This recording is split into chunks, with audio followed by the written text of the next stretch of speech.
and what shoulder and what art could twist the sinews of thy heart?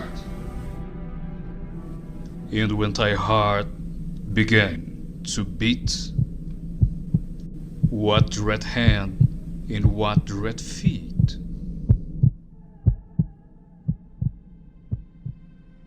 What the hammer, what the chain? In what furnace was thy brain? What anvil, what dread grasp? There is deadly terror's clasp.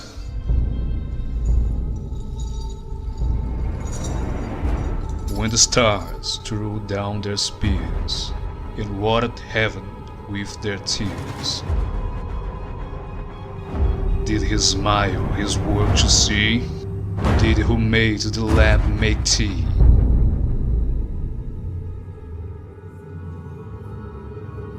Tiger, tiger, burning bright in the forest of the night, what immortal hand or eye dare from thy fearful symmetry?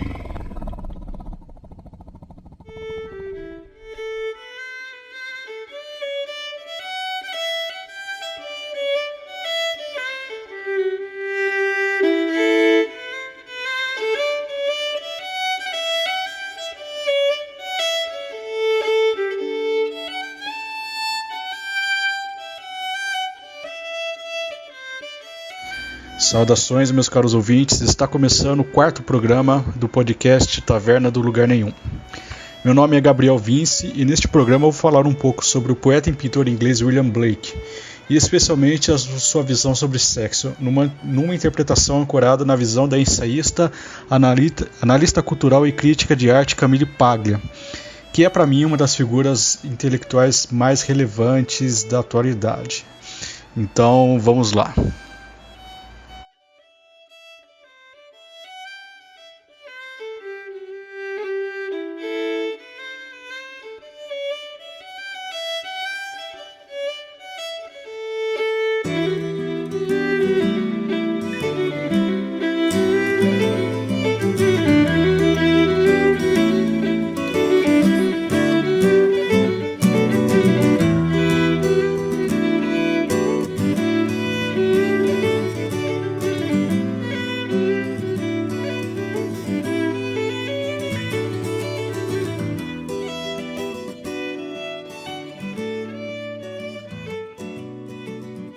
Bem, a motivação de fazer esse programa é decorrente da leitura que eu estou fazendo, né, do livro da Personas Sexuais da Camille Paglia. Eu vou falar um pouco sobre a Camille Paglia. Eu tinha mencionado ela brevemente no podcast anterior, mas não discorri muito sobre ela. Se eu pudesse resumir a Camille Paglia em uma frase, eu diria que ela é uma feminista extremamente odiada pelas feministas, né? Ela fez parte da segunda ou terceira onda do movimento, inclusive era das figuras mais prestigiadas do meio, né? E ela fez parte da substância ideológica da contracultura estadunidense da sua época. No entanto, a sua evolução nos estudos, da cultura, da filosofia, da arte, das religiões, dos mitos, a colocaram ela numa posição irreversível, de irreversível antagonismo com as suas colegas, né? Afinal, é basicamente impossível você entrar em contato com a alta cultura da humanidade e sair de lá voltando a acreditar naquelas narrativas simplistas ventiladas, né, pelas feministas do seu tempo. E ainda mais quando as feministas começam a acreditar fanaticamente naquele dogma da construção social absoluta, começam a acreditar naquela teoria da conspiração chamada patriarcado, quando começa a negar até mesmo que existe uma diferença natural entre homens e mulheres, resumindo tudo, né, ao que eu falei, a construção social. O que ficou muito forte na terceira ou quarta onda do feminismo, que é negar a própria substância da diferença entre homens e mulheres, né, a famosa ideologia de gênero. Camille Paglia, ela não chega a ser a antifeminista, né, como propagam por aí. Ela dá uma complexidade aos papéis sociais do homem e da mulher. Ela considera o papel da mulher, o seu papel performático historicamente construído, né, pegando muito daquela ideia da Simone de Beauvoir, mas ela também considera as orientações desses papéis na ordem da tradição, na ordem dos símbolos, na ordem dos arquétipos, na ordem do inconsciente coletivo de Jungiano e nas diferenças biológicas entre ambos os sexos, né? Ou seja, não existe uma feminista capaz de argumentar minimamente com ela, e talvez por isso a parte da raiva das feministas com ela reside no evidente fato da sua superioridade intelectual. Camille Paglia, ela se tornou uma persona não grata em alguns meios acadêmicos, pois soube, como ninguém, denunciar as fraudes intelectuais da sua época. As palestras e as aparições dela são alvo de protestos até violentos dentro das universidades americanas. Elas chegam a fazer barricadas impedindo que ela entre. E mais de uma vez ela já teve sua integridade física sendo ameaçada, né, por ordem de militantes. Isso acontece, e acontece com muita frequência lá nos Estados Unidos. Aqui não tanto, né, mas é bom de ficar de olho. E obviamente eu tenho algumas críticas à autora, né, não necessariamente só críticas políticas. Eu acho que ela, por exemplo, ela dá um excessivo foco nos impulsos sexuais e eróticos. O livro que eu estou lendo, por exemplo, Personas Sexuais, meio que assim, parece que ela resume muita coisa em torno do sexo, né? Eu acho que não é tanto assim, mas tem muita coisa interessante nesse livro. Eu estou adorando, talvez seja um dos melhores livros que eu já li. E independente de qualquer coisa, uma autora com um impacto desse deve ser levada a sério, sabe? Ela, assim, é como se fosse tem um impacto muito parecido com o Olavo de Carvalho, etc. E voltando ao tema do livro que eu estou pretendendo discutir, eu vou me focar no momento apenas num trecho que eu estou lendo atualmente, que é o capítulo 10, chamado Sexo Limitado e Ilimitado, no qual ela traz algumas considerações sobre a arte do poeta e pintor inglês William Blake, e especialmente, como de costume, sua visão sobre sexo, que eu achei muito interessante. Eu já gosto do poeta William Blake. Eu tenho uma tatuagem do William Blake na perna. Eu primeiro fiquei fascinado com o William Blake como pintor. Depois eu fui muito influenciado, eu gosto muito de heavy metal, e tem um disco do Bruce Dickinson, que é o The Chemical Wedding, que para mim é o melhor disco de heavy metal dos anos 90 e supera alguns até da melhor fase do Iron Maiden. E esse disco, que o Bruce Dickinson ele traz poemas do William Blake, e eu fui atrás desses poemas. São poemas muito fortes, muito visualmente marcados, e me influenciou bastante, sabe? Então é isso. Eu vou dar um parecer sobre William Blake, Camille Paglia, Bruce Dickinson ao longo desse podcast, né? E sobre feminismo também, porque eu quero perder inscritos. Bem, falando em feminismo, fiquem aí com a música Provérbios do Inferno, da banda punk feminina As Mercenárias. Na colheita ensina, no inverno desfruta. Conduz o teu carro e teu arado por sobre os ossos dos mortos. A estrada do excesso leva ao palácio da sabedoria. A prudência é uma solteirona rica e feia, cortejada pela impotência. Que deseja, mas não age, gera pestilência. Verme partido perdoa o amarado. Mergulha no rio quem gosta de água. O tolo não vê a mesma árvore que o sábio. Aquele cujo rosto não se ilumina jamais há de ser uma estrela. A eternidade anda apaixonada pelas produções do tempo. A abelha tarefada não tem tempo para tristezas. Os alimentos sadios não são apanhados com armadilhas ou redes. Toma do número, do peso e da medida em tempo de escassez. Cadáver não vinga as injúrias.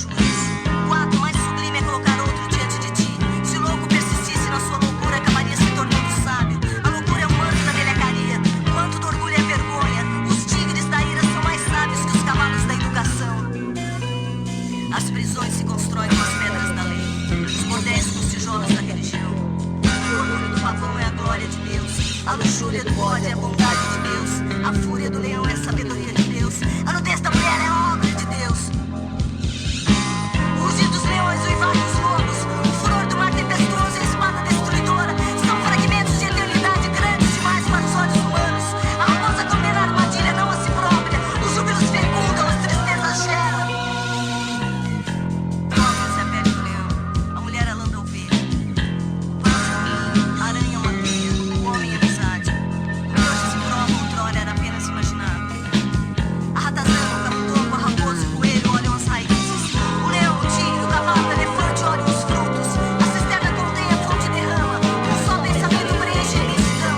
Dizem sempre o que pensas, homem torpe te evitará. Tudo que se pode acreditar já é uma imagem da verdade. A águia nunca perdeu tanto tempo como quando resolveu aprender com a gralha. Na água estagnada espera veneno. A raposa provê para si, mas Deus provê para o leão.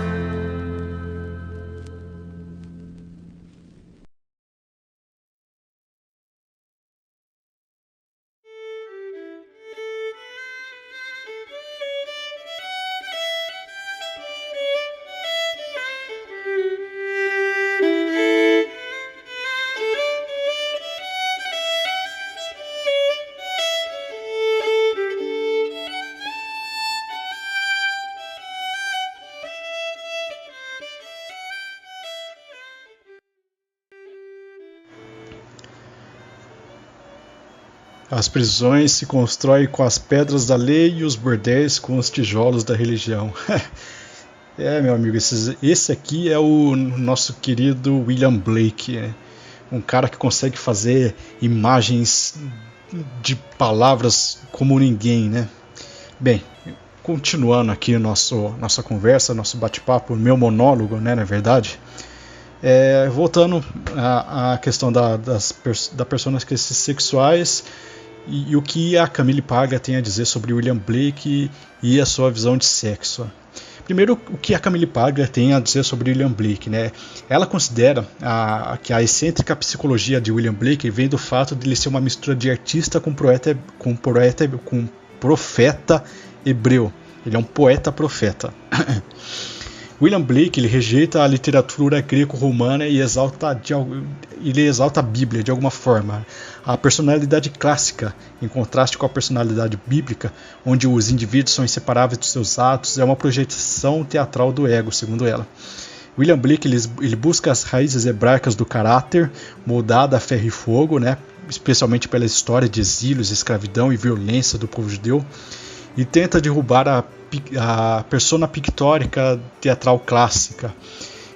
Mas o problema do William Blake é lidar com o conteúdo moral da Bíblia, que ele acha opressivo. A Bíblia, na vida de William Blake, é uma amante fascinante e uma megera controladora. E aqui ele disserta muito sobre o sexo, né? O sexo, William Blake faz da guerra do sexo o primeiro conflito teatral do romantismo inglês. A grande representação artística do combate entre o homem e a mulher, ele é simbolizado no combate cósmico entre a humanidade e a natureza. William Blake ele transforma o sexo e a psique num círculo darwiniano de turbulentas energias naturais, fugindo, perseguindo e devorando. Se você vê esse padrão fugir, perseguir, devorar, isso simboliza a própria dinâmica sexual, né? O feminino foge, mas devora, né? O masculino persegue, mas é devorado. E você vê que há um equilíbrio entre masculino e feminino, né? Uma coisa que a Camille Paglia ela sempre vislumbrou com muita clareza, né? E talvez isso explique até o seu afastamento do feminismo, né? Porque essa ideia toda que ela pega, né, no estudo dela sobre a história, sobre os mitos, sobre a religião, sobre os arquétipos, quebra essa história de que a mulher é sempre vítima em todas as circunstâncias, e não é, né? E voltando para essa dinâmica que eu tinha mencionado, fugir, perseguir, devorar, é a própria dinâmica da natureza selvagem. A conversa vai ficar um pouco abstrata aqui, mas tentem me acompanhar, né? Mas se você pegar os quadros do William Blake, você vai ver tudo isso que eu falei. Pelo menos eu acredito que eu espero que vocês vejam tudo isso que eu falei que isso é representado na forma como ele pinta as suas figuras, né? As suas figuras humanas e angélicas, elas são pintadas de uma forma meio até bestial. E por quê, né?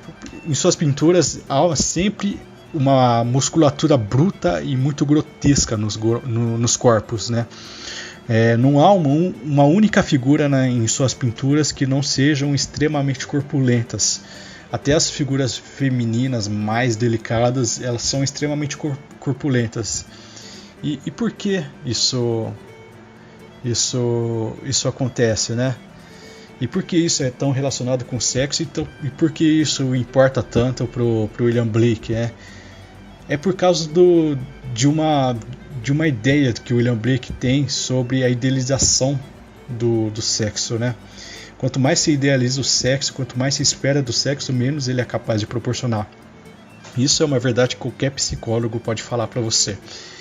E essa é a causa da contradição e do meio que tormento metafísico do William Blake, né? Ao tentar ver o sexo na sua naturalidade, ele caiu na contradição do que ele queria ver e o que ele viu de fato, né? O William Blake ele queria ao mesmo tempo libertar o sexo, né, das suas restrições sociais e religiosas, mas também ele não queria pagar o preço dessa liberdade, que é circunscrever o homem num pântano quitônico, no pântano da natureza, né? E podemos ver muito bem as obras de William Blake uma persistência de corpos nus e rostos retorcidos em angústia e ressentimento. Você pega alguns quadros, você vê corpos prostrados, né? E olhando e com um rosto com uma expressão de dor no rosto. Você tem uma obra muito famosa de Deus criando Adão, que Deus paira por cima do Adão com umas asas e o Adão está com um gesto meio sofredor. Isso é característico do William Blake, né? Isso é muito, muito, muito próprio do seu estilo, né? A sua arte é incansavelmente produtiva nas intoleráveis armadilhas em que a imaginação masculina se vê quando reflete sobre a natureza, né? Quando reflete sobre a verdade. E nessa ideia, infelizmente, cada volta em direção ao sexo, a gente volta no abraço da mãe natureza, no opressivo e negro abraço da mãe natureza. E quando a gente volta nesse abraço, a gente perde o controle, e isso é intolerável para nós, né? Uma coisa que está sempre presente na sabedoria de muitas religiões antigas, muitas interiores ao cristianismo, inclusive. O sexo para nós nunca foi algo muito bem resolvido, e talvez ele nunca vai ser. E quando eu falo nós, eu falo a humanidade, em qualquer lugar do mundo. Submeter-se ao sexo, que é uma força muito maior que nós, como indivíduos, é se tornar escravo e emissário do seu poder. O William Blake ele conhece isso, ele refletiu sobre isso, ele continua com as suas posições. Inclusive é interessante, uma coisa que eu queria trazer é a sua visão sobre as prostitutas, né? As prostitutas, segundo William Blake, é aquelas que se encharcam do escorrimento masculino do casamento decente. O que isso quer dizer? É que os homens eles são levados a perseguirem à noite aquelas que eles não cumprimentam durante o dia. E ele não se limita a falar isso apenas no âmbito da hipocrisia, que é muito óbvio, né? O sexo ele meio que traz uma manifestação da imaginação icariana de Ícaro, né? Do mito de Ícaro. O homem ele se sente muito angustiado dentro desse entorno que a gente deu o nome de civilização, né? É uma temática que vai estar muito presente também no Kafka, né? E por que eu falei da imaginação icariana? A imaginação icariana, segundo na visão do William Blake, é fugir desses meandros labirínticos minotaurianos da sociedade, que é frio, geométrico, burocrático e, no fim das contas, enlouquecedor. No entanto, continuando com a narrativa do Ícaro, a partir do momento que ele se liberta, ele é atraído pelo sol e ele não consegue se controlar. É aí que está a genialidade do William Blake em falar o que acontece depois da liberdade, né?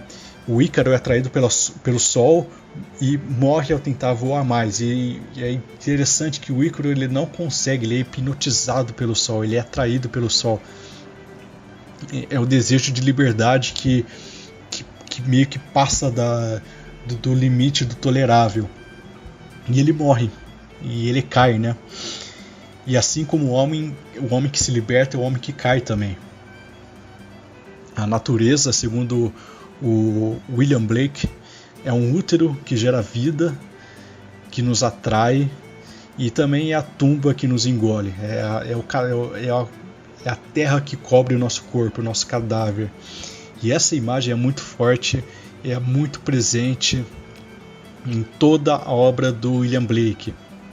Não que toda a obra do William Blake tenha conotação sexual, mas é um tema muito, muito recorrente para você que tem uma leitura muito mais aguçada sobre o poeta e pintor inglês.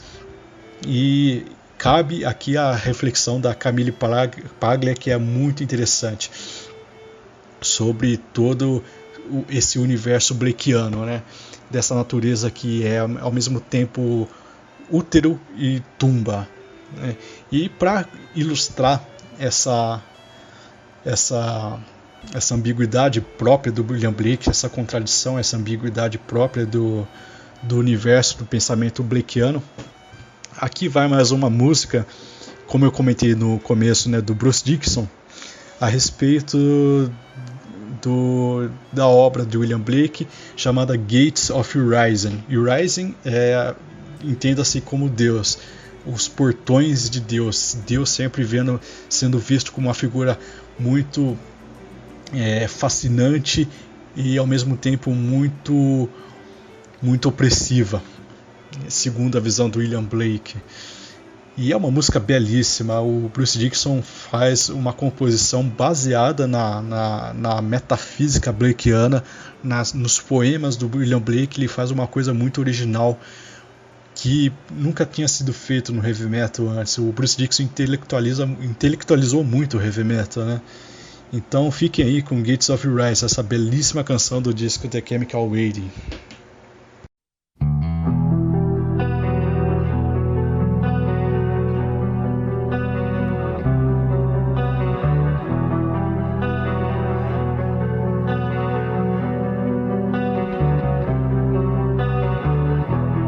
As above, so below, all things come from the one. Now you are the victim, carried by the wind, rooted in the ground. If you want to learn the secrets, close your eyes. The ladder falls away at the gates of Urizen. Fallen eagles blaze at the gates of Urizen. Eternal twins are damned at the gates